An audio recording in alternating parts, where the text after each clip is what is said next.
Hello, everybody. Hope you're doing well. Hopefully, my mic is working.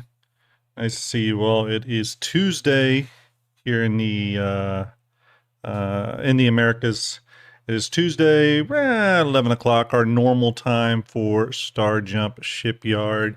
Kind of an interesting episode today. It was going to be all about Fleetviewer version 2, of which there have been some big strides just in the last few days since the last stream. So I want to go over that. I think we're nearing sort of what we will consider the feature complete version 2 package. Not that there won't be some minor things that kind of come in as we go. Got a little fuzzball there, but I think we're sort of getting to a place where we feel like this is worthy of a major update. So we're going to go through all that. There was also some news that came out of CIG. Obviously, it's been the quiet time, but we're going to get into all the news that's come out from the 4.6 Evocati stuff. We're going to talk a little bit about the This Week in Star Citizen that came out the other day, or yesterday, which had some interesting little bits of information in it that we'll go over. We are giving away something today. I'll go over that in just a second. But real quick, let's go ahead and shout out the show sponsors as always.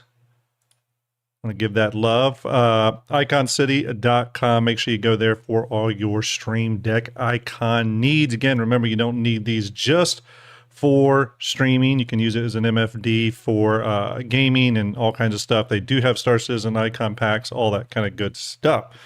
So yeah, head on over there. Use the code StarJump and get you a little bit off. It'll help you out a little bit if you buy one of those icon packs for any game. They got a ton of games, so make sure you go over there, give them a little bit of love. I do appreciate it. James over at Icon City is an awesome dude. I really like him. So, and I see a lot of people piling in the chat. See Execute from the Info Runners, my good buddy Arturius, show producer, Lavan G fan. Nice to see you, buddy. Hope you are doing well. Hope you're doing well.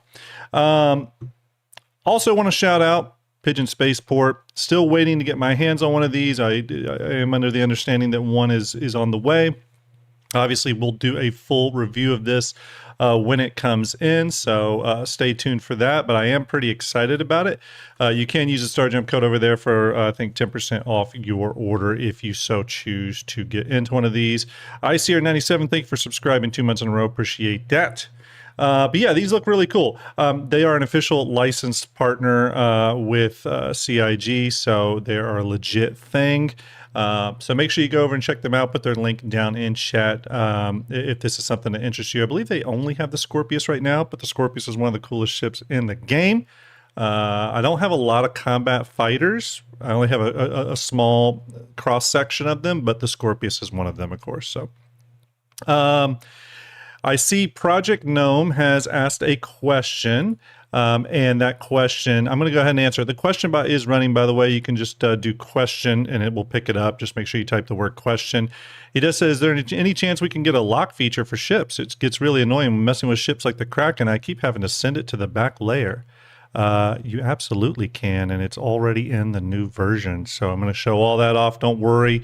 Got all kinds of cool new features. It's going to make your life a lot better. But before we get into that, let's talk about the giveaway. We're going to do another giveaway on the, what is this damn thing called again?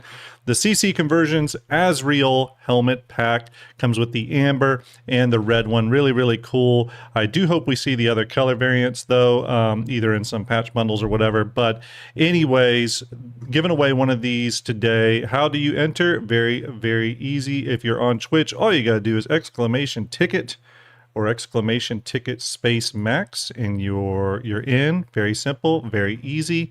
And if you're over on the YouTube side of things, if you're one of my YouTube peeps, very easy. All you got to do is go to the link that I just pinned into chat. That is episode 1 of my new player guide, which has been really successful, actually. I've been pretty happy with it. And leave a comment there. Hi, hello, how are you? All that good stuff. And I will pull a random name from there. I'll pull the Stream Elements winner. I'm going to put you in the random wheel of named. We're going to give it a spin. Whoever wins will win. So get in on that. Really cool helmet pack, actually. I dig it. I dig it. For this type of stuff, I like when CIG doesn't do just recolors or anything like that, but they do something kind of truly unique for these sort of things. So, yeah, excited about that. Okay, talk giveaways. Let me go back to my notes here. Before we get into this, okay, Starjump Fleetviewer V2, and technically HangerLink version 2, because there's some major changes coming to HangerLink as well. Before we get into all that, we're going to dive into the week in Star Citizen. First off, though, how's everybody's week been so far? I mean, I guess it's only Tuesday, so there's plenty of opportunities for things to go sideways, but hopefully you're all having a good week. One other thing I was going to talk about is that I may start a Grim channel that is part of the Starjump family of channels, but it'll be just a Grim channel, and it's going to focus on non-Star Citizen things. So I have a lot of hobbies. Some of those hobbies I put a lot of time and resources into. So if that is something that interests you, you'll hear more about that pretty soon. But I collect guitars. I'm big into guitars. I am big into guns. So maybe it's guitar, guns, and games. Guitar, gun, and games. We'll see. But maybe it's something like that. But yeah, that's something I'm thinking about doing, just because it'd be cool to sort of show off some of those other interests that are there outside of Star Citizen. So stay tuned for that.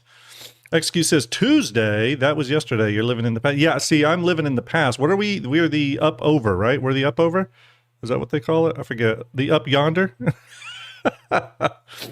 Lava and G fan says Grimm's GGG. I like it. I think it's something. I got to start making up a logo for it right away.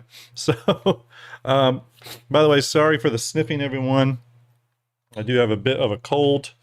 It's going around right now in my area. So, but again, it's been quiet on the Star Citizen side of things, but we got our first this week in Star Citizen that actually had some meat on the bone. So let's go ahead and get into that, because I don't usually cover the weekend review or this week in Star Citizen stuff. I leave that to other Star Citizen content creators. But there was some interesting stuff in this one that I thought we should go over.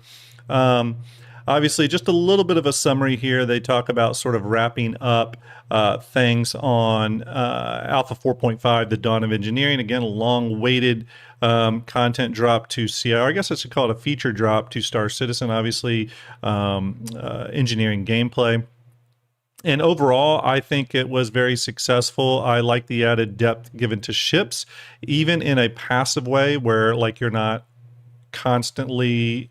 Well, even when you're not playing the role of engineer, I like that these ships have that added depth.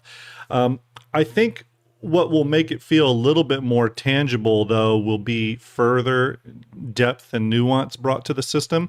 Right now, I feel like it's more of a reactionary system where you repair damage. So when the items receive damage, you then go into action and fix things. But I would like to see more in the way of tuning, more in the way of passive sort of diagnostic upkeep, all that kind of maintenance stuff, etc. So we'll see more of that. Obviously, engineering development extends all the way into 2026. So we certainly have not seen the last of engineering. So who's that here? Sam Lowry says, would love to see guitars, amps, pedal board stuff. Yeah, I mean, if I turned off my green screen right now, you would see some impressive guitars behind you. I have a collection, and they are... there's some rare ones back there. There's some rare ones back there that I've had to like scour the world for, and have taken me 25, 30 years to locate, find, purchase, all that kind of good stuff. So yeah, I got some stuff I could share. In addition, they talked about Alpha 4.6. Obviously, the Evocati stuff starting to ramp up for that. We are going to talk more about that. But even going back to the letter from the chairman, from Chris Roberts, if you remember, He talked about some big features coming online this year. One of the biggest ones probably is dynamic server meshing. So 2026, again, gearing up to be a big year, and our first patch for this year will be Alpha 4.6. Okay, so we are going to go a little bit into 4.6 specifically here in just a minute. I know Execute just asked if I tried Evo. Haven't tried it yet. Plan on trying it later today. Looking forward to the lamp system. I'm looking forward to the lamp system, but I'm a little concerned CIG is just going to say, okay, that's it. We're good on that. There's something else I wish they would almost prioritize over the lamp system or tie into the lamp system, and I'm going to go into that. They say here 2026 is already shaping up to be another great year. We're hard at work to bring crafting to the tech preview servers with Evocati up next. I'm very curious if 4.6 is going to be the crafting Evocati patch. So we do have Evo right now, but I'm wondering if we're going to get another Evo drop here shortly with a crafting update in it. That would be really cool. Crafting is going to start small. I realize that FPS type items probably, but again, it's that progress, and hopefully we'll see more of that as the year ticks off. Crafting, to me, crafting and resource management are those two core components that lead to base building. So again, very excited for that to be something that they're even discussing as coming out. So yeah, Doc White Lake, thank you very much. Had a great holidays. Nice to see you as well. Says here, they talk a little bit about the recent feedback survey, which hopefully you all did. They then, let's see here, let me go down to the schedule this week. So today, and maybe it'll happen during this stream, you all please let me know if it does, and we will cover it. As a matter of fact, I should probably have that up. Actually, yes, it's already up. They talk about the monthly bundles appearing in the store. And we're, instead of a patch bundle now, they're going to a monthly bundle, and we've already got our first one right here. There it is. That looks pretty badass. What's it called? It's called, it says here, formerly known as patch bundles. Store bundles are limited time item and cosmetic packs featuring themed color palettes. Starting in 2026, new bundles release on the second Tuesday of each month. Okay, mark your calendar for these monthly drops so you don't want to miss. So this month, says here, it's the new Shadow Guild bundle featuring a dark gray camo with gold highlights. Includes the Quarinus Tech Palantino heavy armor set with backpack, Volt Fresnel LMG, and paint for the Mirai Guardian series. Okay, there you go. There's the patch bundle. If you are interested in winning one of these, I'll be giving one of these away on Thursday's show. This coming Thursday's show, I will do a giveaway for one of these, so stay tuned. And then obviously they're going to have these ships to go along with that. But, here's the thing. If these are really, really cool, I'll probably be interested in a few of these. I like anytime gold is paired with black and or gray. So yeah, it's something that some people are going to like, some people are not going to like. That's going to be up to you. I don't personally have a huge problem with it, just simply because they are just, to me, purely cosmetic things that are already in game, or cosmetic variants of things that are already in game. Obviously, this one being the Palantino armor, that new Fresnel LMG, which I kind of like that gun. There was some aspects of it I didn't love, to be totally honest with you. And then the Guardian paint. Again, love the paint, love everything about this, but I'm not a Guardian. I don't fly a Guardian, so this one wouldn't apply to me. I would have loved that this had been for the Scorpius, but, is what it is. So there you go. Our first monthly patch drop, the what's this one called, the Shadow Guild bundle. And again, these are supposed to be limited time, so I would imagine if it's something you really want, you need to get in on it. Not to tell you to buy anything, but if these are what you want, you probably got to get in on it. Now remember, it is very, very likely, not guaranteed, but very, very likely, that during IAE or CitizenCon at the end of this year, all of these bundles throughout the year will go on sale again. So if this is something you can't get right now, but you want to get it, I would suspect that this will be on sale again at the end of the year, just like this past IAE and what they did with them. I hope CIG does that. That way people that do miss out have that one last chance to grab it. So there you go. I mean, it is a cool looking one. This one, unfortunately, is not for me. But we'll see what the next one is. I was hoping this month's patch bundle was going to be the skull mask, but like a different color variant, maybe that blue holographic one or what have you, but we'll see. Excuse says bundling is never going away now. No, I didn't expect it to. I think these are probably pretty successful. They're at a price point that a lot of people are okay with. Paint, gun, full armor set. For 25-ish bucks, you know, a little bit more. I think some people start to look at that as like disposable money in a way, so they'll spend that. So it's kind of an easy pickup. Personally, I do wish these were cheaper. Okay, I'll go ahead and say that now. I wish these were more in the $15 range. But this is Star Citizen we're talking about here. This is not a game for the week when it comes to how much things cost. That just is what it is. If this was a game that had a full-on publisher that was being funded traditionally, I would absolutely expect these to be $15, $10, whatever. Being that it's going to fund the development of this game, I understand the premium associated with it. I get it. So VMXEO says, oops, he did it again. The bundle accidentally landed in his hangar. I get it, buddy. I get it. Hey, look, I bought some bundles. I still think the Downburst bundle set for the Corsair is still one of the best ones they've ever released. And I got that. So trust me, I get it. I get it. But I also get those of you that don't like the idea of these. You know what I mean? I get it. I do get it. The nice thing about this is not buying one of these doesn't necessarily hurt you in any way. Yes, you lose out on getting a paint or a special armor set in a unique color, but just remember, here's one thing I'll say, and CIG could be shaking their heads, if anyone from CIG is watching, could be shaking their heads no, but I fully agree when the crafting system comes in. CIG is going to want a lot of blueprints for us, okay? Remember, they need the blueprints for us to craft stuff, right? And they're going to want a lot of blueprints, right? They want to show the breadth of the system. It would not shock me if a lot of these paints, special liveries for these ships, these armor sets and all that stuff, it would not shock me if there is a path via crafting to get these in-game.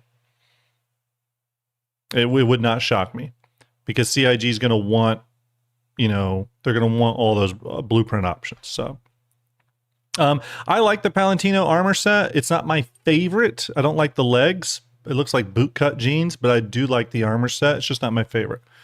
But there you go, everyone. That is the first monthly bundle here. It was released today. We'll release every second Tuesday. So it gives us something to look forward to every Tuesday. So there you go. Next here, Wednesday, the first roadmap update of 2026 arrives with many new cards for Alpha 4.6. As with 2025 before, 2026 will bring a number of content delivery changes, including adjustments to how patches are scheduled, which we will discuss in more detail in the coming weeks. Now, again, we've been suspecting for a while now, and I think Jared may have said this, I could be wrong, but I think they're moving to a new patch every sort of 2 months instead of every month, which I personally am all for. The every single month thing with the grinding mission content they were bringing out was too much of a grind for me and my busy schedule. I would love the ability to have 2 months to sort of grind out those numbers. Not that it wasn't a fun ride this past 12 months, but I got to be honest, there was a couple of patches I just missed out on because I was too busy. I couldn't get it all done in a month, so I didn't even attempt to start it. Where I think if we have 2 months per content drop, I actually think it will encourage people to work together more, get it done, and then because it's still going on, they'll help other people get it, right? Instead of it's only lasts for a month, which is about enough time for you to get it, and then you can't help anyone. But big shout out to the people, by the way, in Starjump and other communities that helped me grind out a few of the content rewards for this past 12 months. So Again, I hope the roadmap update is a good one. I would like to see content stuff obviously related to 4.6, but I would also love to see some meaningful updates added to the progress tracker on some of the big ticket items, crafting, base building, refining, all that kind of stuff. I have no doubt that CIG's on it and working hard on that stuff. Again, I'm actually really excited for 2026, but again, yeah, it's one of those things that, like, I think the first quarter is going to kind of tell us how this year is going to go in terms of pacing, and just playability, content, features, all that kind of stuff. I think quarter one will kind of give us a little bit of a heads up on that. If the plan is to get I don't know if we're getting a January patch. I actually think the patches are going to start, obviously, probably in February, and then it will be every 2 months from February is sort of what I'm thinking. So we'll have to see. I haven't mapped that out, but we should look into that.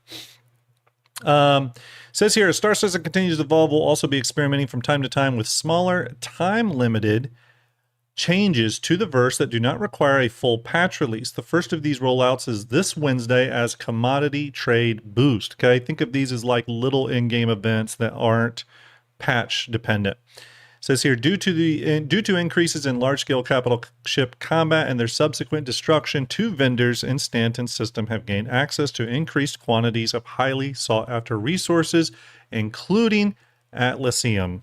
That's a hard word to say. Atlassium. While they may be selling it with a suitable markup, these vendors are also interested in purchasing several other resources above traditional market prices, at least until they have what they need. Profit-seeking traders are encouraged to seek out and discover these prosperous vendors in the verse, but beware that quantities are limited and others may be seeking these forges in less than friendly ways. Okay, so real quick on that. I do like that CIG is doing this. What they're doing is it's a way of doing some market manipulation that encourages players to engage, whether it's to go out and purchase resources from vendors and stockpile those for maybe future profit opportunities, whether to go out and grind up those resources themselves in their own way so that they can sell them. Or if you're a pirate, you can look for those people carrying those large quantities of resources or commodities and try to steal it. So again, it's a little bit like you got a fire going and CIG sprinkling a little gasoline on that fire to engage people and get some movement in the verse. Hopefully, at some point, those type of market manipulations become something that Star Sim handles completely, dynamically and on the fly. So we'll see. Last but not least, it says finally on Friday, don't forget that the latest RSI Weekly newsletter lands in your inbox. If you're not subscribed yet, you can enable it anytime. So we'll get the newsletter this Friday. Okay. Okay. We got our patch bundle. Another interesting thing with the patch bundle is, this one focuses on the Guardian. It makes me wonder if next month's patch bundle, the February one, perhaps will focus on a new ship. Maybe. I don't know if they do. Did they do that any last year? Did any of the patch bundles tie directly into a new ship release? I don't think they did. Chat, maybe you could let me know. I'm not sure about that. But I would love if the next patch bundle tied into whatever the next ship is, right? If it's the Hermes, let's say it's the RSI Hermes, then that would be cool if the patch bundle tied into that. Sentinel Mob says, I don't think so. Yeah, I don't think so either. I can't 100% remember, but I don't think so. Rage One, salute to you, buddy. Hope you're doing well. Thanks for all the support recently.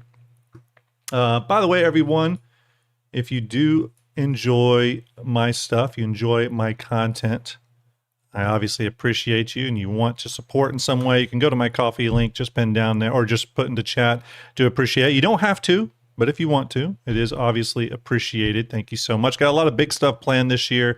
So obviously that money goes directly towards funding some of my little projects, renders, all that kind of stuff that I hope to put back out to you all. So yeah, thank you very much. Okay, we talked about This Week in Star Citizen. I want to talk a little bit about I want to talk a little bit about this. Let's go to it here. Patch 4.6, the Evocati build for that. Let me swing over here. So there is a couple of interesting things that have come out about it. Nothing specifically feature related yet, other than the lamp night vision system, which we're going to go over here in just a second. But there were some new, essentially what's happening is there's a new event, a big kind of in-game event that is called Clearing the Air. I haven't fully digested what it all is, but there's going to be some new paints associated with it. I believe the Asgard's getting a new paint. I believe, which other ships is the Paladin, the Perseus, Raft, Apollo. I think they're all getting the new paint. The Guardian was listed as well, but it was listed as gray, black, gold. So I think that's just tuned into this Shadow Guild thing here. But Clearing the Air event. Let me swing over to my notes real quick here. Bear with me. Oh, just a minute. Let's go back. So yeah, Clearing the Air event. Let's talk about it real quick here. It comes with a bunch of different types of missions. It's a lot of the same type of stuff we've seen in the past, to be quite honest with you. There are courier missions. Some of those courier missions seem to be combat and non-combat related. There's a defend the ship mission. There's an escort mission and hauling missions. Some of the hauling missions, for example, have you transporting things like the cryopods, medical supplies, mold samples, vent filters. I'm kind of curious about that one, and mold treatments. We'll get to the mold thing here in just a second, though. I want to talk a little bit about that. There's a kill ship mission, a recover cargo mission, resource gathering mission, and there are industrial salvage missions, industrial mining missions. I think those might be separate from this event, but at the very least, what we're seeing here is a lot of new mission content in the form of the Clearing the Air event and these two industrial events, or these two industrial mission sets coming into the game. So there's going to be a lot of stuff to do. I know Execute says here you might want to flick the screen over. Yeah, I've heard there's 100 mission grind. I've heard there's some crazy grinds. I saw some people posting on Spectrum complaining about that. We'll see. I did see something about a new flight, the new flight model being in Arena Commander mode, but there was maybe some rumors that is not coming to 4.6. It's just being sort of tested in Evocati right now, so stay tuned on that one. The new flight model stuff, I'll be totally honest with you, I'm kind of like, whatever. I mean, anytime they want to put something out, I'm excited to see it and check it out. But I really don't give the flight model a lot of attention until we're closer to 1.0, because anything they drop into the game now, flight model wise, I know is going to change again. It just is. So, not only do we not have all the ship systems in the game, but we still don't even have some ship archetypes in the game, like mine layers and we don't really have proper E-War scanning, all that kind of stuff. So until all that comes in the game, I'm still a little suspect that any sort of flight model is anywhere near what CIG would consider done for the PU, and I don't think it'll ever be done, but it's just not something I get too emotional about. I'm excited to see it. I want to play it. The current flight model we have, I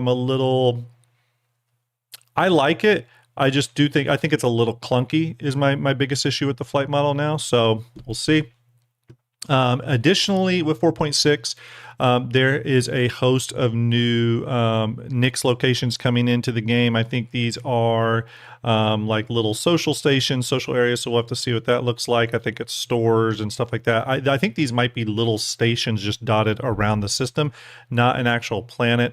Again, we don't have any word on when like Nyx 1 or anything like that is dropping into the game. So stay tuned on that. What else do we have? There are some new wearables, coming. I don't totally know what these are, but first one is Bantam Hat, exists in standard, Badger Red, Denim Manufacturer Corporation. Again, some sort of new hat. New leather jacket, a Fortuna Mirai racing suit. So that'll be celebrating, that'll be for March, obviously. So for the whole Fortuna thing that they do. You'll know that from like the green paints for some of the ships and stuff. There is a mention of the Origin racing suit, which is part of the Lightspeed game package which was part of the Lightspeed game package in 2013. So maybe the Origin racing suit is going to finally get that love it's been desperately needing. I know a lot of people have been waiting for that. There's some Lunar New Year stuff in the form of the Sabine set and Calva helmet. Don't know what those are. Calva helmet, yep. And then the Odyssey skull helmet. I'm assuming the Odyssey skull helmet is possibly a variant of the helmets we're looking at for the giveaway today, which are these, of course. I'm wondering if the Odyssey skull helmet is a slight variation on that. I would love for it to be. I guess I should read it here. Let's see here. It says, yep, it says, now with Azrael helmet from CC Conversions, you can look the part with the grim visage of a skull peering out from beneath the visor of this otherwise normal-looking helmet. So it's very possible the Odyssey skull helmet is just the Odyssey helmet with the skull holographic sort of thing within the visor. We'll have to see. Next thing, and this is sort of the big one, is the lamp light amplification experience stuff. I do want to show some examples of that if you haven't already seen it. Let me go ahead and bring this up. Here is an example of how it is currently in game. Forgeman TV, thank you for that follow. And Sergeant Perry, thanks for subscribing 3 months in a row. Appreciate that. This is how it currently looks in game. Obviously, leaves a lot to be desired in terms of visibility when things are dark. The new light amplification mode, though, you can see how difficult it is to make out the station there. But with the new light amplification mode, this is what you're getting. So pretty big difference here. And now you can see the station much better and everything is illuminated. So I think that's really cool. Again, I'm very, very excited for it. Here's another example of that. Actually, did I pull up the wrong one? Yeah. So here is, am I on the wrong thing? Hold on a minute.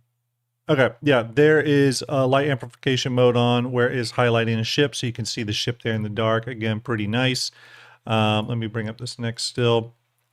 Here is how we see things now coming into sort of what looks to be an outpost on the dark side of a planet or moon. And then obviously with light amplification turned on, it looks like that. Now, here's my thoughts on this.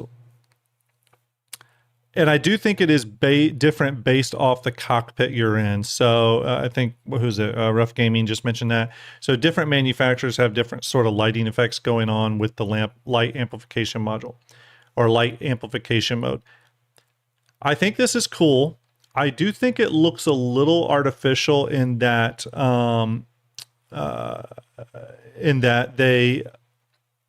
it just looks like a filter was applied to the glass. I personally would like a little bit of fall off on the edge of the glass and or some of the effects that occur when looking through actual night vision. I know this is the far future, things will have advanced, but something to limit it a little bit, like a shorter depth of field or something like that. I feel like right now it feels like a filter applied to the glass, which is fine. But ultimately, I think that it looks a little... I guess part of me is just like, oh, okay, so you're in the dark side, so you just turn this on. You know what I mean? And then you're done. I feel like there should be some negative to it. Again, I'll have to check that out soon and see what the negatives are. But I guess at least I like that they're working on it and putting it in game. Hopefully, though, it gets refined a lot as things go on. Oops, lost my page here. But yeah, hopefully it gets iterated on, but I would love some sort of layer of nuance there. Again, either shorter depth of field or, any other sort of effect to sort of put limitations into just being something you just easily turn on and makes everything better. If any of you have ever used real night vision before, even some of the higher end setups, it's not perfect. Obviously, with helmet worn night vision, you do have a much more limited field of view. There are depth of field issues, grain issues, all kinds of stuff like that. I'm not saying they have to go that far, but I think some limiting factor would be good. You know what I mean?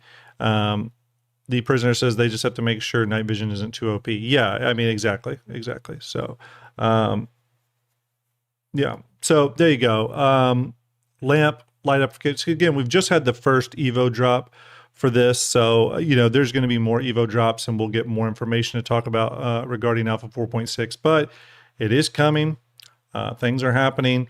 Was it C Daddy CIG just said the other day that it is busy in the studio. So, we'll see. We'll see what's coming down the pipe. I'm excited for this year though. Let's see here. XQ says that is how it is. Starting if it's too bright, it's actually worse. Yeah. So that's a good limiting factor for sure. I do think though, when the night vision is turned on the dark side of a planet or something, there should be additional things that make it not just like it's brighter. You know what I mean? And again, I think things like a shorter depth of field or something like that, or even a sort of a pattern overlay on your visual, whether those are like little, not CRT lines, but just something to kind of make it feel like your glass just didn't get brighter. I don't know. But again, they may not be done with the feature, right? They may not be done with the feature. So going to grab a couple questions here. It's not a long stream today, by the way. And I want to get to Fleetviewer here next, but I got a couple questions. Scar Theory Play says, sorry about my Haviland comment in the other stream. Didn't mean for it to be an actual question. Waste your time. I was just being silly. Hey, you can be silly. You're allowed to ask questions and just have fun. It's all good. It's all good. Let's see here. Let's see. Project Gnome says, is there any chance we can get a lock feature? Okay, I answered this one earlier. Yes, I'm going to show that to you in just a second. Shepard is Commander says, based on the rumors behind the RSI Hermes, are you going to put cash on it or wait to get it with AUEC? So I'm going to be honest with you. I am going to probably not buy any new ships with new money this year. That's my plan.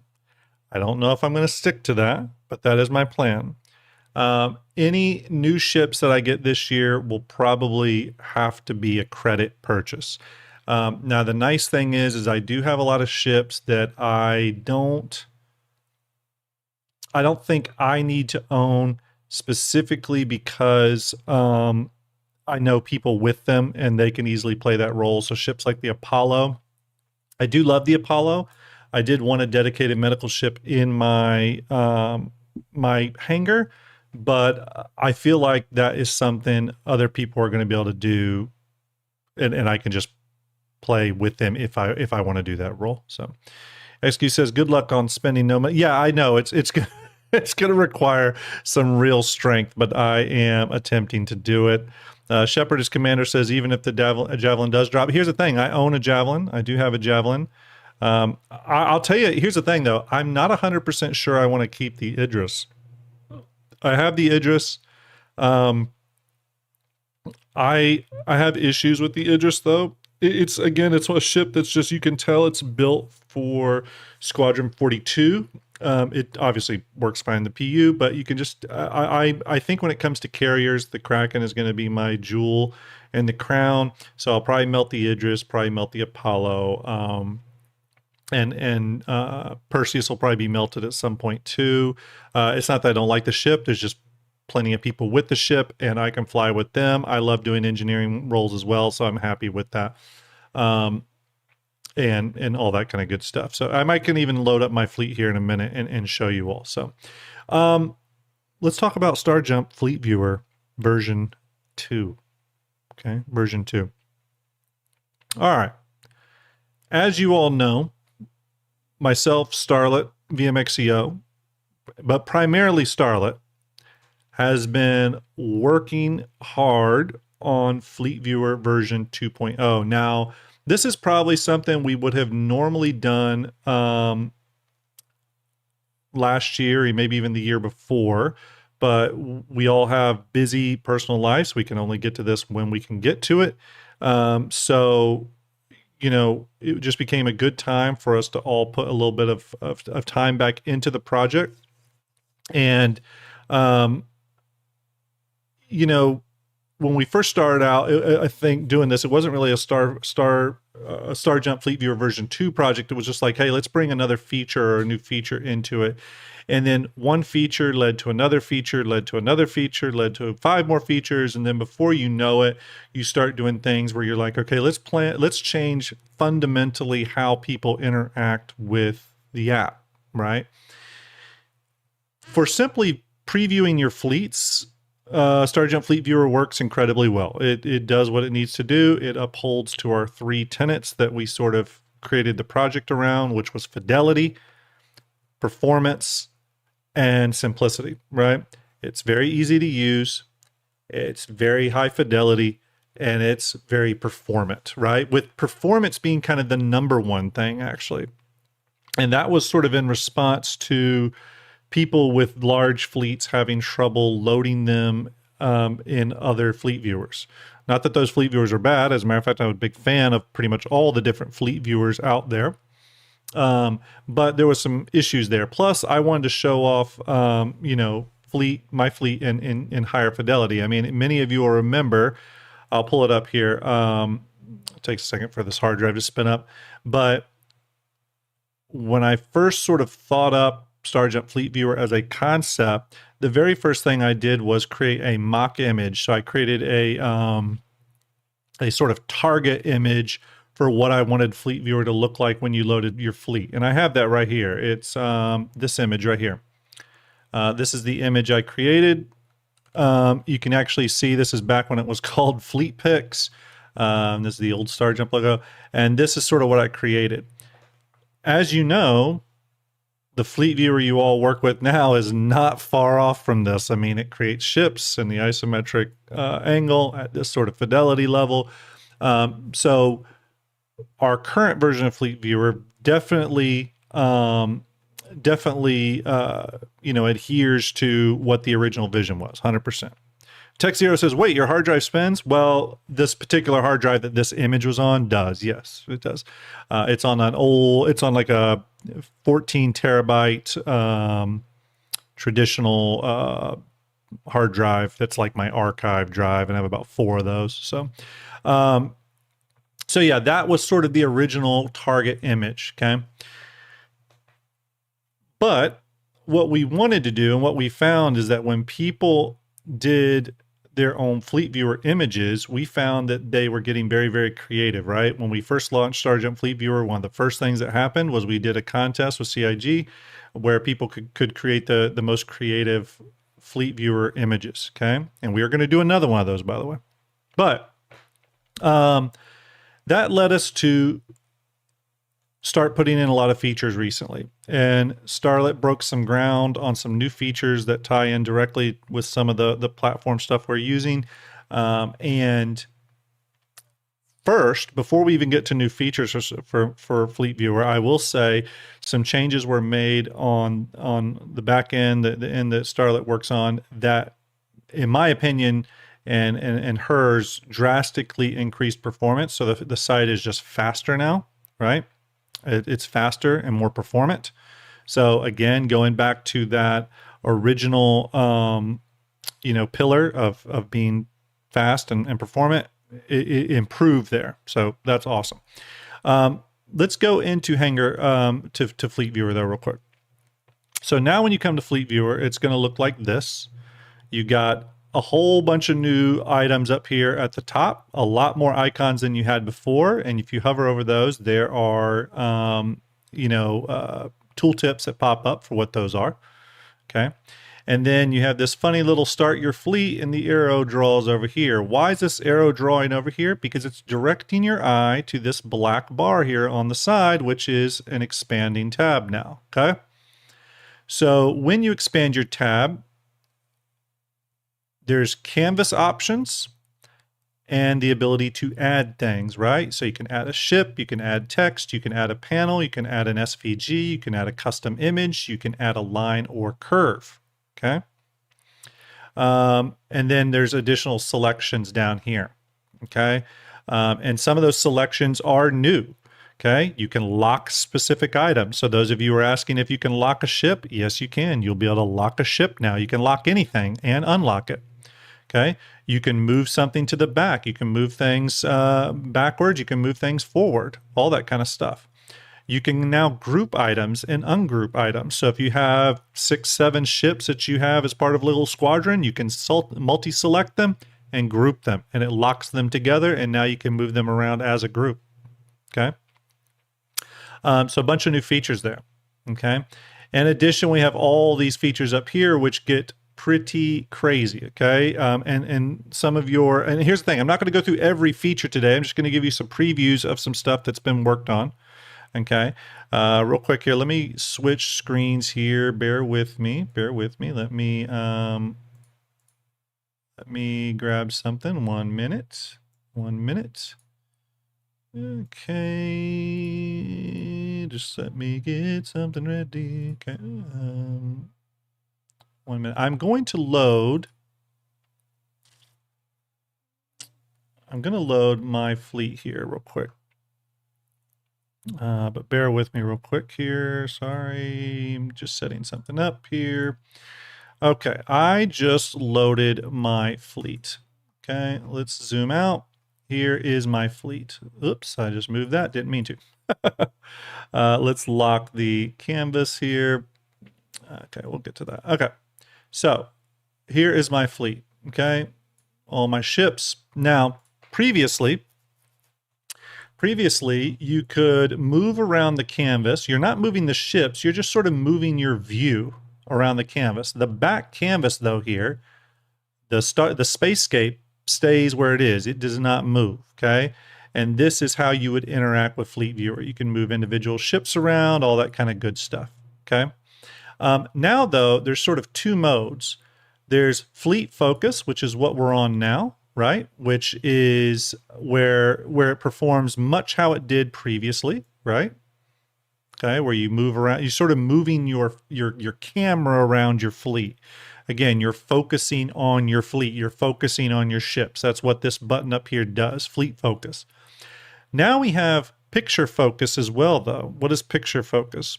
Picture Focus knocks us out to here. Okay, what are we seeing here? Well, now, and this is a big complaint for some people. Now, you are seeing exactly what will be rendered out as an image, okay? I can still zoom within it here, all that kind of good stuff. Position everything like I like. This dotted line would be the edge of the picture that's exporting, okay? And down here, you can see that we are at 3840 by 2160, 16 by 9 PNG, okay? I can click this button, and it will generate an image. Very easy, okay? If I open this image, boom, there's my image, exactly with the dotted line where it said it would be, okay? You can see that right here, okay? Now, if I click on this gearbox down here, it brings up my canvas settings, but I want you to look at something. Remember all of you that wanted support for ultra-wide monitors and really weird aspect ratios? We now have them, okay, for a lot. So it can be 16 by 9, but we also do 9 by 16. We do ultra-wides, all kinds of crazy stuff. So if I do, let's say I do ultra-wide QHD, which is 3440 by 1440, click there, you will see that our dotted dash line has changed aspect ratios. So now I can go in there, reposition my fleet, move them around if I need to, and I can export that image at 3440 by 1440, okay? Pretty cool, okay? And you can get even crazier with this. Again, it gets pretty wild. Now, here's the crazy thing. We even support resolution. There were some of you that said, well, I want to be able to print out something at high enough resolution that I can make my own posters, right? Let's say you want to make a poster of a ship or your fleet. Well, before you were limited by the rasterization of the rendered image. So if we exported an image at 1920 by 1080, because that was the resolution of your monitor, then it would export as 1920 1080. Okay. meaning if you tried to print that, it would look like shit, okay? However, now we support resolutions all the way up to 16,000 pixels, so 16K. So if I did 16K UHD, which is 1,000 or 15,360 by 8,640. Okay, right here. See how small my fleet is. Now I can blow that fleet up. And that means that this would print out as a 16,000 pixel image, which is good enough to print your own posters. Okay, you can print your own posters, all that kind of good stuff. Okay, I know that was long requested. And we've had a lot of people in the Patreon as well want that, wanted us to really blow out the resolution support that Fleetviewer offered. And it's nice to be able to do that again. For those of you that appreciate that, big shout out to Starlet for figuring this out. Now, let's go off photo mode for a second. I'm going to switch us back to, I'm just going to go back to regular, let's just go back to regular 4K. So we'll go back to 3840 by 2160, and we'll zoom back out. Now here's something. I'm going to get off picture mode here. I'm going to go back to fleet mode. Okay, so fleet mode takes us back to the full screen experience that you all know. Okay, now here's the other crazy thing. Canvas lock is the next feature. Okay, what is canvas lock? So right now, when you kind of move around the environment, you're moving the ships, but the canvas stays the same. The canvas doesn't move. When you unlock the canvas, now when you pan and zoom, the entire canvas will move. Okay, so you have the ability to sort of move things around. It gives you the ability to sort of unlock and zoom out. You can see your picture taking things, so it gives you that ability, right? Pretty nice. Gives you that ability to kind of move things around. Okay, you can then lock that again, and then now you're moving just the fleet around instead of the canvas as well. Okay, go back to fleet focus here. Next, okay, this is the fleet zoom. We're currently, you can still do that like you could before. You can obviously do that with your mouse wheel, but a lot of people didn't know you could do it with this bar up here. Okay, now the next thing, snap to grid. Okay, so right now snap to grid is turned off, but let's say I turn it on, and I turn it on, I'm going to get a couple icons light up. Okay, these two here, this eyeball and this this center point thing here. So when I turn snap to grid on, currently the grid itself is invisible, but I can make it visible by turning that on and scaling it up. Okay, so I'm scaling the grid up.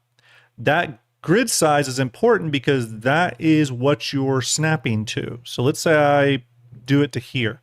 Okay, right now if I click on a ship, it's just free floating, and its center point is in the middle. You see how the little white dot there is in the middle of that grid? That means it's going to snap to a point that's in the middle of this ship. So see when I move this ship around, it snaps, which allows you to kind of line up ships really nicely, nice and cleanly, okay? If I change this, let's say I want it to snap to the bottom left corner, it'll now do that. And now it's snapping to the bottom left corner of the ship, okay? Or this point right here. That's what's snapping, okay? So it allows you to do some kind of fancy stuff there. A lot of people requested that. Snap to grid, now we have it, okay? And again, you can have snap on or disable it completely, which allows you to free move your ship around. Now, let's say you're building something and you accidentally move a ship and you're like, oh, damn it, I just messed up everything. Now you have the ability to undo and redo. So now I can click the undo button and it will pop it right back to where it was. I can always hit redo if I want to put it back. And there's multiple redos. I can't remember how many you can do, like how long the history is, but there's some redos now. Thank you, Rough Gaming. Appreciate that. So there you go. Okay. Now, next thing, keyboard shortcuts. You can click here. We have a lot of keyboard shortcuts now. including some really interesting ones. Okay. I'm just going to show a few here. Measurement tool. This was a requested feature. Alt, left button, and drag. What does that mean? If I hold down the left Alt key and click and drag with my mouse, I now get a measuring tape, right? So let's say I'm on the Javelin here, and let's go to top view. Let's say I go to top view and I'm like, you know what? How big are the rear engines of the Javelin? How long are these? Well, now I can hold down Alt, click, drag it out, and I can see that the main engine on the Javelin is 93.7 meters long, right? I can grab the entire ship here and pull it out again, roughly 480 meters long, okay? Pretty cool. So you got a little measuring tape. We'll look into some further uses for that. We have some ideas. Another really cool keyboard shortcut. You're going to love this one. You're going to love this one. This was very much requested. Multi-select. So if you hold down your left shift button and hold your left mouse button, you can now multi-select ships. Okay, you can grab here, click, you can grab here. Oops, let's see, you can grab here, there, and then once you grab them, you can, oops, sorry, let me do my undo. Let's say if I grab all these, I can then go over here to my group feature, which, let me find it, which is right here. I can group them. It'll lock these in as a group, and now when I click on them, I move them as a group. I don't have to reselect them as a group anymore. Okay, pretty cool. Pretty cool. I can then ungroup those, not a problem. So a lot of keyboard shortcuts. I do encourage people to look in this. We do have the ability to, you know, things like add image, add SVG, add text, all that can be done straight up in with shortcuts now. Again, really love that we got that in there, and there's a lot of them. But previously, in the current version of Fleetviewer, we had one shortcut. So you can see this is a pretty massive upgrade. So next, we have a tutorial. We are going to get back to this. I got to do a completely new tutorial video that is coming. Oh, Lavon G-Fan just cheered 100 biddies. Thank you, Lavon. Appreciate you. Thank you very much. Salute to you, sir. Next, fleet recall. Let's say you get you're all over the place and you're over here. If you do fleet recall, it'll pop your fleet back to the center of the screen. Nice and easy. So really, it actually doesn't move the fleet. It moves your camera back to center. Okay, so it moves your camera back to center. And then if you, this here is the fleet formation. So if I, currently this moves ships around individually. If I click it, it now moves everything as one group. So it's sort of like lock your canvas. Now it's locking the fleet, okay? Very simple, very easy. Again, if you hover over these, it gives you very clear, readable tooltips. Okay, hopefully you'll enjoy that. Next, this one I think you're going to like. How many of you have been in Fleetviewer, and let's say when you add a ship, let's add Apollo Medevac, it pops the ship up right here, you know, and you then move it around, right? Nice and easy, no issues. But have you ever been annoyed when you will be zoomed in on an area and you want to go back and you want to add that ship, but it pops it back in the center and you got to zoom back out and get to it? Now, anything you add will add to the center of your current view. So if I add the 400i here, oh, it didn't work because this is the, sorry, this is the beta version. That feature is in the internal development version, but it's coming to the beta version. I'll make sure it gets pushed tonight. I'll make sure it gets pushed tonight. As a matter of fact, let me look. Let me make sure that's working. Let me make sure, because I want to prove to you all that it works. Let me bring that up. Let me bring, okay. Let me go back to the preview version here. Let's, I will, let's see here. Beep, beep, beep, beep, beep, beep. I will add my canvas real quick here. Now on this is a different version. This is our internal development version of Fleetviewer, by the way, not the beta version. This is the one we do working on. But now when I'm zoom in on anywhere on here, actually, let me zoom out, show you something real quick. Now if I add a ship, let's say if I add a ship, I add a 400i, it pops it right here in the center like it always has. But let's say I zoom in over here and I'm over down in here. I hope this works, by the way. And I hit 400i. Oh, it still doesn't work. Okay, that feature must have got turned off. I will fix that, I promise. I'll talk to Starlet about that. But that was working the other day, so we'll make sure it gets back to working. Not a problem. But we have it to where when you spawn a ship, it'll spawn to the center of your view, not the center of the canvas. So let me mark that down. Is something we got to circle back to. Not a problem. Spawn to center of view. Okay, there we go. But that is a feature. You'll be able to do that. Let's keep going. So a lot of people were asking about the Kraken specifically, and I think it's going to be a good use case for some of the stuff I want to show here. So let me zoom down. I'm going to start actually here because you notice the Kraken is kind of blurry. For those of you who don't know, for performance reasons, thank you, Tech Zero. For performance reasons, we load all the ships in, I believe, at HD quality or SD quality, even the capital ships, which the capital ships will be blurry when you first see them, okay? However, before we had low resolution, medium resolution, and high resolution, right? The HD resolution. For capital ships now, there's XD resolution, which brings in an 8,000 pixel, so 8K variant of it. So if I click that, it'll take a second to load because it is a big file. You got to give that a second to pull in. We'll just wait a minute. You can see the little clock. Okay, so the image it just brought in now is not just a 4K image. This is a 16K image. So you can see how much further I can zoom down now, and it still looks really, really good quality-wise. Okay? Before, we couldn't get to that. As a matter of fact, I can show you what it was before. I'll use this number here, 190, okay? Before, we could do HD resolution, which was this here. This was the highest we did before. This was HD resolution. You can see when I get down here, though, it starts to get really soft. You can see the pixelation, all that kind of stuff. Well, now with XD resolution support, it gets much sharper and cleaner, okay? You can use these little lights right here as a good example. Difference between HD resolution and 8K resolution, okay? So much higher resolution on some of these things. I'm going to switch us back to HD resolution real quick. Let's switch this to top-down mode because this is going to matter here in a second.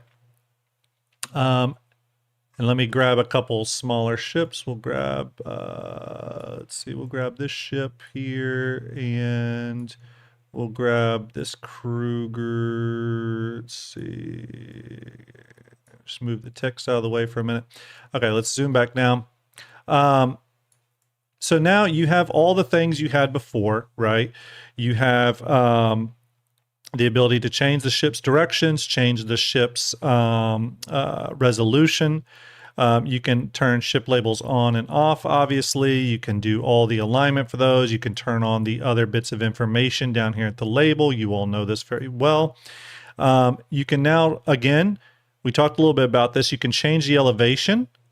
So now instead of drop shadows on and off, you can now change the elevation of drop shadows, including turning them completely off, okay? You now have the ability to fully rotate the ship, not just in one or two directions or the four cardinal directions, but you can change, all the way down to the 1 degree mark. You can change the ship scale, which we're not going to alter right now. This stuff here I'm going to get to in a minute. Let's take some of our fighters, though. We're going to go to top-down view on those. We're going to turn off their labels. We don't need their labels right now. Okay. So previously, if you moved a ship on top here, let's say you moved it on the landing pads. Previously, if you clicked on the Kraken would pop to the front, right? You all remember that. Hey, C Daddy CIG's in chat. Nice to see you, C Daddy. Previously, the Kraken would pop to the front because it was now your selection. Well, now we have layers, right? So those layers mean we can keep ships where they belong. So now I can click on the Kraken and move it around, but you'll notice that these ships don't move underneath it. The Kraken doesn't pop to the top, right? We now can move this around independently and have full level of control. Now, the fun thing is, though, is I can still move things. So I can move the Kraken to the back, which it already is to the back, but I can also move it to the front, which means it popped those ships. Those ships went behind it because the Kraken popped to the top. But I can also move it back and move it forward in the layer stack, okay? So you have that ability. But the nice thing there, though, is you can click on a ship that is underneath things and move it around. Now, the cool thing there, though, is if you add a panel, let's say you add a panel, okay, and here our panel is. Actually, you know what? The panel went to the center of my view, not the center of the canvas. Maybe it's just ships that aren't doing that. But let's say you do add a panel. Now, let me turn off, you can unlock the aspect ratio of the panel and all that kind of stuff. I'm going to unlock it. Let's say I create a panel underneath my Kraken. Okay, let's say I'm going to create a cool graphic or something. I go into the fill materials. I want it to be just a solid color. Well, I will just pick a color here. Change the opacity way down. All that kind of stuff. You can round. Let's see. Oops, you can. Yep, that's all good. I may want to corner out the you can see I can corner out the, or round out the corners if I can learn how to talk here. And so let's say I have that, right? But let's say I want this graphic to be behind the Kraken, right? Because I'm going to use it for sort of a nice graphic layout. Maybe I'm making a poster or whatever I want to do. I can now click on that. I can say move to back, and it will move it behind everything. And again, now I can move things and they won't change in the layer stack, right? They'll stay behind, if that makes sense, okay? So it gives you that ability to sort of retain that that layer stacking, which is really, really nice.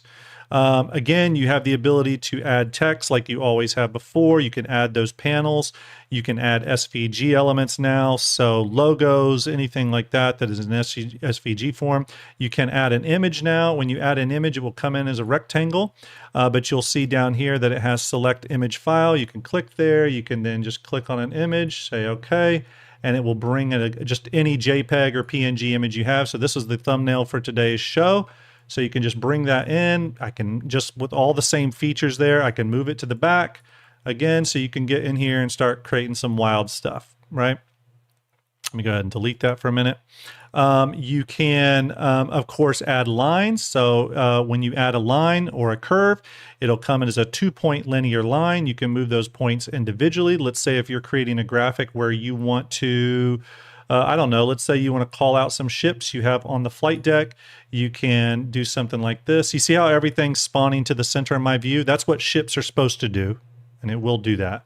But let's say I have text here, and let's say that text is going to be, let's see here, I'll edit the text content. We'll say Kruger Wolf, right? And now you have that line there that brings that together. Now again, I can hold down my shift key, drag my mouse, multi-select everything, and then group it. And now this entire thing is a group that I move around very easily, okay? I can then ungroup it, and now I have the ability to individually edit things as I did before, okay? Cool thing about the line feature, though, is you have a lot of options with it. You can add glows. You can see how I can add a glow there. You can change its elevation with drop shadow. You can rotate it if you want. You can adjust the thickness of the line. Again, all the stuff you know and love. You can adjust the color of it as well. No issues there. Some of this I showed off previously. You can change the line type from solid to dash to dotted. Again, you can get very, very creative. Germando, thank you for that follow. You can change the head. So if you want arrows on the heads, you can do that. That's not a problem. So if I click off now, you'll see it put arrowheads on there. you can do all that kind of good stuff. I'm just going to go back to the no head on it. You can adjust the size of that, change it from a closed curve to an open curve. I'll get more into that in a different show. You can also change it from straight to Bezier. So if I go to, right now we're on straight or linear. If I switch it to curved, you will get handles, and those handles you can now adjust to give yourself maybe a nice sweeping line curve or something like that, okay? You can get pretty creative with that, by the way. And then you can either add additional points to the line or reduce points, okay? So you can add a point, it'll add a point down here if I want to make, you know, another part of the line here. And then I can always delete that if I want to as well. Okay. Same thing with, you know, some of these back graphics like this box here. I can give it, you know, a border, for example, and then that border, I can control the width and all that kind of stuff. I can change the border color, all that kind of good stuff. You can get kind of crazy with it. I can give it a glow, all that kind of stuff. We don't have a glow intensity yet. We just have a glow radius, but we might look at that in the future. But there you go. Again, you can adjust all that kind of stuff again to hopefully make some really interesting creative images in the future. Okay. Now, here's something kind of cool. I am going to zoom out for a minute. And let's zoom in here and let's add, and VMXEO's in chat. This was a VMXEO feature, brand new, hot off the press. I'm going to add a panel. Okay, right now it adds a panel. So I got a nice panel there. And it's cool. It's a linear or a flat panel, essentially, right? I can unlock its aspect ratio, whatever, adjust it individually like that, however I want to do it. But what if you want a panel to fit underneath a ship that's in isometric view? Well, now you can do just that. You can click on isometric left, isometric right, or isometric top. We're going to go isometric right. Or no, sorry, isometric top, which puts it like this. You can go out. Maybe we round our corners a bit. Maybe we go into fill. Maybe we bring down that opacity a bit. Now, you can make panels, and I'll move that to the back. Now you can make panels that fit under your isometric ships really nice. Now, you might say, oh, that's kind of interesting. What would something like that look like? Well, I'm going to go up to our good buddy Bunker Fist, and I'm going to bring up a Bunker Fist image to show you where he took it. He was able to create that. Why? Because you can do text in isometric view now, so you can sort of start to do some really kind of wild layouts, right? You can kind of see the future here too, right? Where we sort of head to eventually Starjump Fleetviewer supporting base building and stuff like that when those assets come into the game, obviously. But you can see the thinking here. You can see the planning here, right? On how we may organize something like that. Again, you have all those features I talked about before, though. You can change all this stuff to whatever you want, change colors, all that good stuff. So no issues there. Thank you, Mithras1, for subscribing 2 months in a row. Let me get to a few questions here. I know that I haven't covered every feature here. I've did some past streams with more features here. We'll cover a few more here in just a second. Let me go back to my questions. Crimson Hawkmoss says, are you going to try and get the battlecruiser? I don't know. I need to see what it is first. Let's see here. Crimson Hawkmoth also asked, do you think sometime or someday maybe, do you think you'll sometime move to bring 3D fleet manipulator tool to build fleets in 3D similar to Starship 42?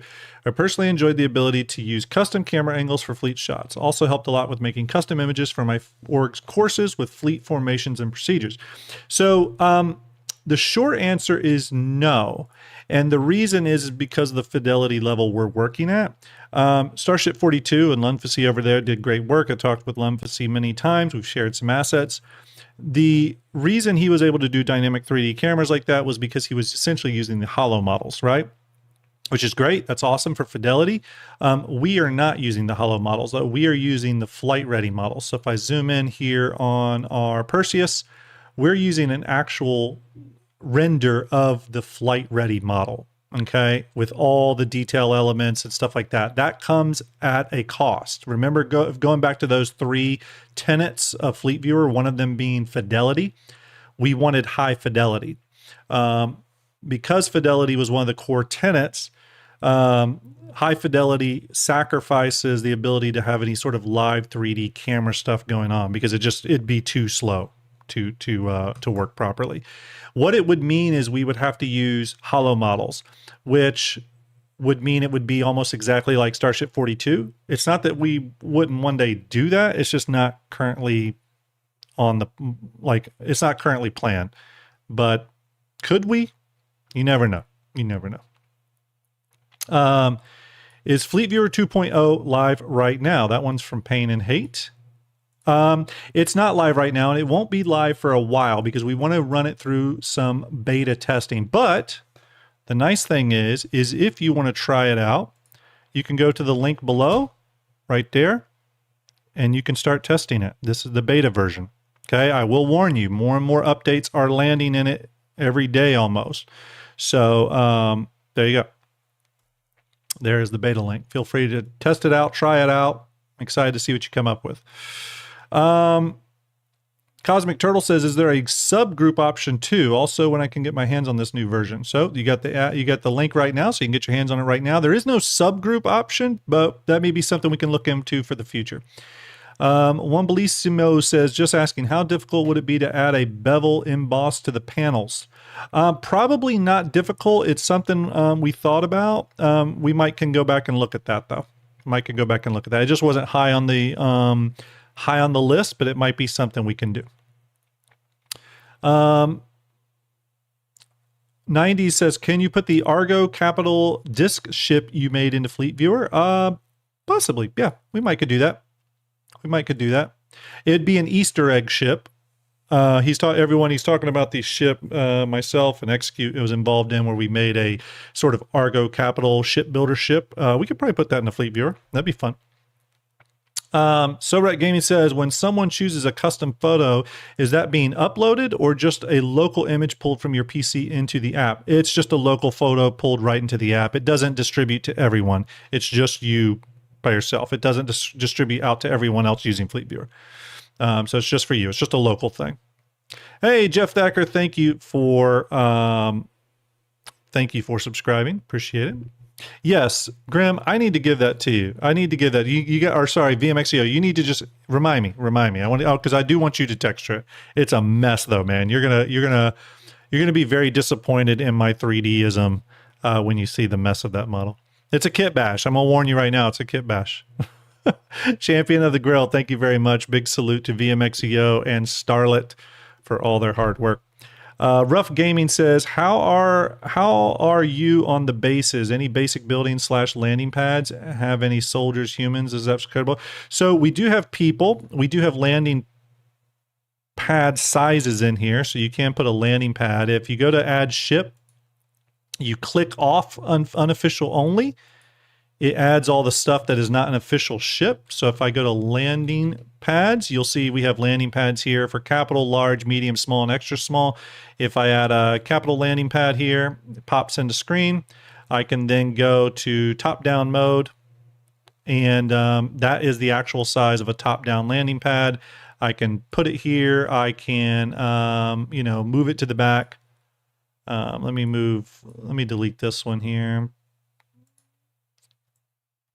So there you have your landing pad there with the Kraken underneath it. So yeah, we do have landing pads.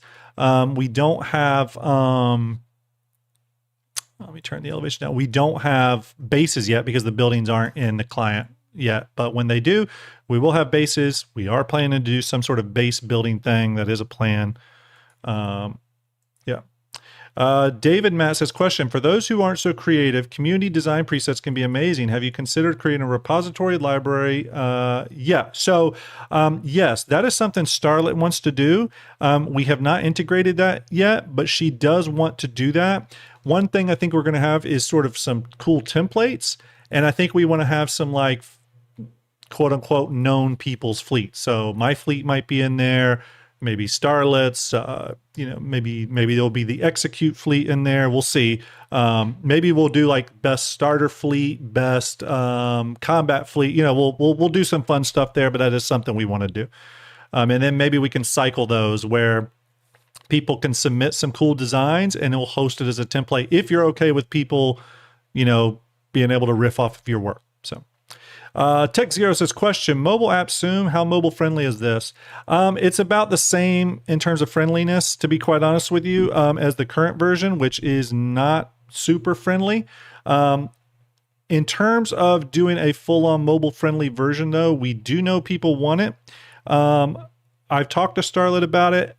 There is some issues with it. It's not something we're not thinking. We are thinking about it. We don't have every solution in place yet, though, especially with some of these more nuanced features coming in. So, yeah. Oh, by the way, the Hanger.link Connect plugin does not work with the beta version of this. Okay, it does not work yet. So yeah, Cosmic Turtle says, Starjump Grim, hey, is it intended for the Discord link box that comes up when you import your beta test link to say calculate your CCU chains for Star Citizen and manage your fleet like CCU game? I don't know. I think that was always the link, what we had the link say, because that was the original Hanger link thing, but we'll look into that. Cosmic, maybe we need to update that, but I think that's what it always said. I have to ask Starlet. That's a Starlet question. So anyways, some of you have seen before, by the way, that there are, as a matter of fact, let me go to it real quick. Again, there's been some really cool some really cool creations using the new tools. I've showed some of these off previously. I'll throw them up here though. There's been some really, really cool designs here. That one made by our good friend Gin and Tonic. This one made by Laisa. Hopefully I got that right. Laisa, really cool one. This is a popular one made by Dillman. Again, building out this, again, all done in Starjump Fleetviewer, which is really, really impressive.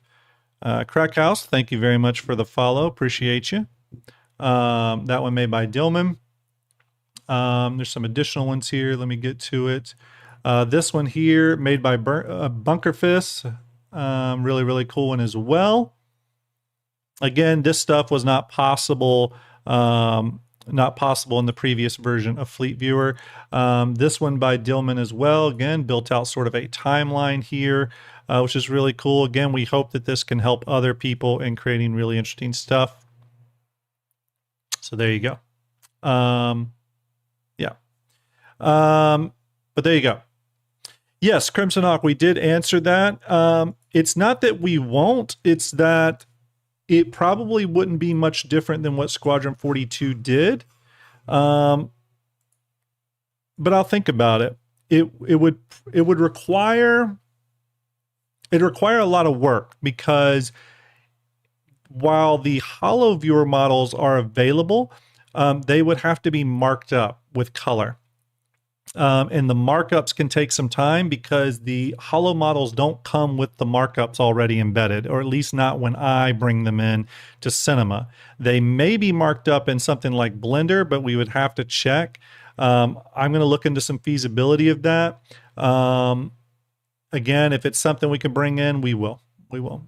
So yeah. Yes, and the bevel and boss thing, Wilblissimo, I am going to look into. That might be something that's interesting to bring in. So that is something. So, okay, let's see here. Anyway, as you can see, Starjump Fleetviewer is pushing along. I mean, it is definitely a priority. It is something we're trying to do really cool stuff with. All new interfaces here. Again, I didn't even show everything off. But really, really hope that this leads to some really cool stuff. Again, you could pick any one of these features and it would probably instantly help a lot of people out. Just the ability to support, again, all these crazy aspect ratios, again, I think is a major one right off the bat. So I want to do a big shout out to Starlet for all the incredible hard work. And of course, VMXCO for all the amazing renders. And I'll shout out myself for what I do on Fleetviewer. But how long will we be in beta? I don't totally know. We'll be in beta for a little bit because we want to work out any more details. Again, there's still a few things we have to kind of iron out. But again, if you want to start trying it out, you want to play around with it, there's the beta link. Just post it in chat. Go check that out. Post your creations around. I'm excited to see. And there'll be further iterations. I think we'll probably try to launch this to the live version of Fleetviewer probably in a couple weeks. If I had to guess, it might be 2-3 weeks. But this is where Fleetviewer's headed, though. I think that a lot of this work, by the way, obviously helps with all the stuff that people have been asking for. But I also think it sets us up or puts us in a really good position for future features coming into Fleetviewer. So where before, even something like, hey, we want to add in a measurement ruler. Well, we didn't have anything like that in Fleetviewer. Now that we have that, maybe we look at further types of rulers that can be brought in. Maybe there's radius rulers. Maybe there's a ruler that you can draw out and it will stay on screen for you. Maybe multiple rulers. Again, once you sometimes put a feature in, then you can start doing a bunch of other features to go along with that, right? So yeah, Crimson Hawk says CIG should just hire you to do a third-party port of an Org 2.0 all option Fleetviewer. So, I can't say anything. It has nothing to do with me, but here's what I will say. I think that CIG is well aware of people's desire to play around with their fleets, get creative, do stuff. I think CIG is well aware of that. As a matter of fact, I know they're well aware of that. I think there's probably people in CIG already thinking and experimenting on what they could do on their end. And obviously that's really exciting too. I think there's plenty of room for both official and fan projects like this. So yeah, I think the future is bright for this type of stuff, fleet management and all that. I know a couple people are going to ask about a couple of things in regards to Fleetviewer version 2. Okay, and I'm going to go ahead and address a few of those now. Will we bring in right-hand facing isometric views? Because currently we only have the left-hand facing isometric views. I want to. I really, really want to. It's probably one of the things I most want to do for Fleetviewer. It's an incredible amount of work, though. Okay, just because there's so many ships. It's not to say we can't do it, and maybe we'll start working on it soon. Maybe I'll start just by going through the ships I sort of control and doing right-hand angled isometrics and just sort of putting those in storage. And then maybe slowly over time, you know, we can start getting through the backlog of Starfab ships. I don't know. That's not a promise, by the way. It just may be something we can do at some point, but it will be a slow process. Maybe we have to do it by manufacturer. You know, maybe we tackle all of Argo one day, and then a month later we decide to do the Drake ships, right? It is something I want to do one day. The other big thing, though, but that's not coming to Fleetviewer 2.0. The other thing is org support, meaning your org members can sign into a shared fleet template. That is not there either. We don't have anything like that, and it would require new UX and all kinds of other stuff that we'd have to figure out. And I think we need to figure out a couple of other things related to, you know, security, login, all that kind of stuff, permissions and stuff like that. So it gets into a little bit of kind of like a weird area that would be sort of a bigger feature push than what it seems like. Than just saying, well, it's easy to say, oh, we have org support. We want to do that, but there's a lot of roll-on effects that would require us to kind of think of a bunch of new sub features that have to plug into that for that to work, if that makes sense. Okay. So it is something we want to do. It's not off, off of my radar, and just give me time. And maybe that's Fleetviewer version 3, but it is something we want to do. Okay. All right. It's time to do a giveaway, everybody. We are giving away the helmet pack here. I'm going to do that now. If you are over on the YouTube side of things, though, and you left a comment, let me grab the link here. If you put a comment over on this YouTube video, you're going to be a semi-finalist. It's part 1 of my new player guide. All you had to do is do a hello, hi, goodbye, however, whatever short comment you want to make. I'm going to go ahead and plug in for today. We started the stream at 11 a.m. So let's go ahead and plug that in. Okay. So there we go. Did that plug in? Nope, that did not plug in correctly.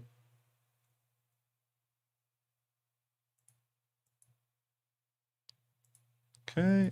Okay, cool. It still didn't do it. Why is it not doing that? Okay, there it is. Okay. So we'll pick a random comment from here. If you are on the YouTube side, I'm going to give you a few more minutes. All you have to do is go to the link pinned to the top of the YouTube chat. That is my new player guide. Just leave a single comment on that video. It can be hi, hello, how are you? I'll give you about another minute to do that. Okay. We'll go ahead and bring up Stream Elements, though. For those of you on the Twitch side of things, hopefully you got your tickets in. We have 636 tickets purchased, 69 entrants. Nice round number there, if you know what I mean. We're going to close the giveaway in about 5 seconds. 5, 4, 3, 2, 1. I'm going to close the giveaway.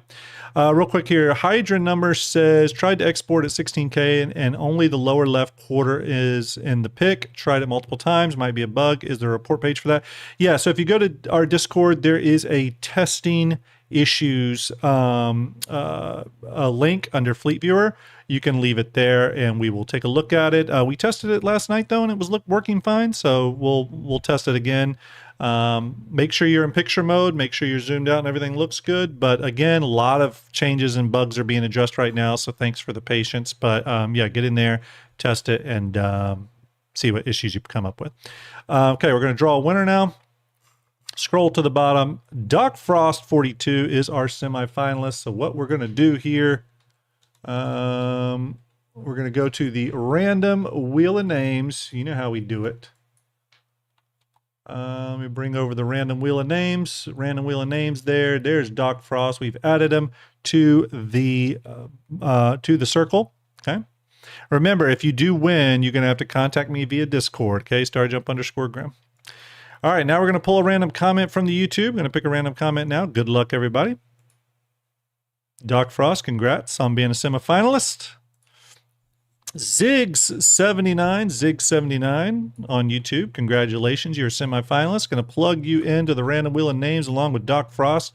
We're going to go ahead and duplicate you a bunch of times to make this a little bit more interesting.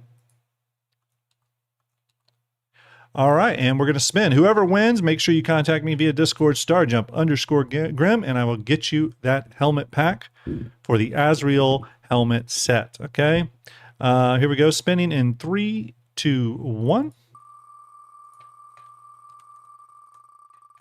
Good luck, everybody. Yep, and it's Ziggs79. Congratulations, Ziggs79. Ziggs79, please DM me through Discord at Starjump_Grim. If you do not, then I will contact Doc Frost and give it to him. You have 1 day to get back to me on this, Ziggs79. Actually, 2 days. Sorry, I always do 2 days. 2 days to get back to me on this, Ziggs79. DM me. We'll get in touch with you, confirm you, and then if you don't claim it in 2 days, then Doc Frost, you will get it. So Doc Frost, it always helps to, in 2 days, DM me on Discord, see if Ziggs actually claim the prize. Got a question down there from Dresk, says, what kind of money do you need to get this site going? God, I miss Fleetview and its beautiful SDF fonts, physics, and presets for showing your fleet. Tell me what you need to make it happen. Hey, if you want to support Fleetviewer, we do really, really appreciate it. here is the link, my coffee link. You can support the project there.